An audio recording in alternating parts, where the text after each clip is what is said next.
This show has no theme song, so I thought I'd just put mine own in. This is it. Okay. Hello, Collaboration Nation, and other people who owe me money. I'm Andrew Murray. I have never been on this channel before, but I have known some of the members to it. I have known since I did a drama group with them, which was really cool. Jenna, I've known forever, actually. And yeah, that's really about it. So, let's get started with the question of the day. This part didn't really have a theme song either, so I'm just gonna add this in like last time. This is the song for the question of the day. Yeah, okay. And this question comes from Corwin. Question of the day. Go get it. Hang on. Corwin, what's the question of the day? You got the question of the day? Hang on. He's got to go find it.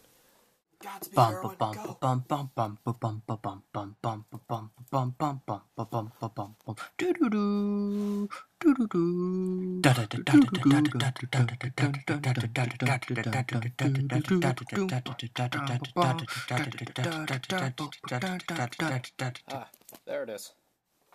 Thank you, Erwin. Now, what it reads is, who would win in a fight, a unicorn or a narwhal? Wow. Wow. First time on the show and I get the toughest question. Who would win in a fight, a unicorn or a narwhal? Alright, well, let's review our contestants. First, you have the beautiful and majestic unicorn with the horn on its forehead, and it has hooves, it can gallop very fast, and it has the power of magic. Now, the magic is only limited to rainbows and glitter because it's an animal of majesty. So, that would only limit it to be able to be awesome and possibly skewer things with its horn. Now, the narwhal, on the other hand, has its horn slightly lower and could possibly inflict more danger with it, being that the horn is probably twice, if not 3 times as long as the average unicorn horn. Now, they are both at a disadvantage of fighting, being that the narwhal is an aquatic animal and the unicorn is made of pure magic and sunflower oil. That would make it to where the unicorn could only fight on land, and the narwhal could only fight in sea and thin pudding-based foods.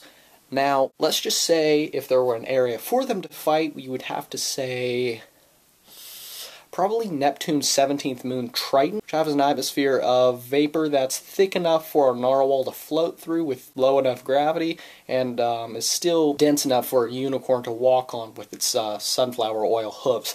Now, if they were going to fight there, the moment both of their horns would cross would mean instant death, just because of the amount of pressure that would occur with both horns colliding with each other. So we would have to take in the place that the laws of physics would not apply. So with the laws of physics not applying, you would have to imagine that both the unicorn and the narwhal would have no conflict with each other.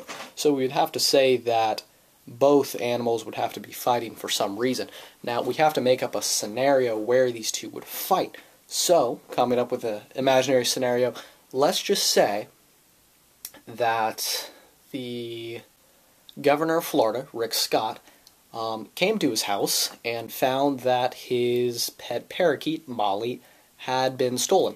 Now, Rick Scott goes and investigates, and he figures out that the person who stole this parakeet was his younger brother, Steven. Steven ran a llama farm, and he wasn't that happy about it, so this narwhal came in, and the narwhal said, "Hey, unicorn, I don't like you, let's start a fight." So, they did. That's how the fight goes. Now, the fight is going to be very, very intense. You're going to have the unicorn on one side, the narwhal on the other.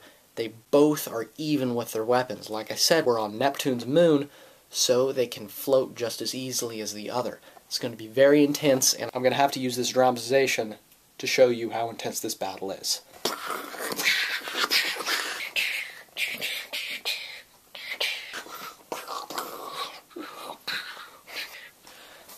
Yeah, it's pretty much like that, essentially. But yeah. Now, as to who won, it's probably up to you. Post in the comments and see if the unicorn would win, or the narwhal would, or Rick Scott. No, Rick Scott isn't an option. Just kidding. Unicorn or narwhal, take your pick. Thanks for watching. Didn't really have an ending song either, so here's one.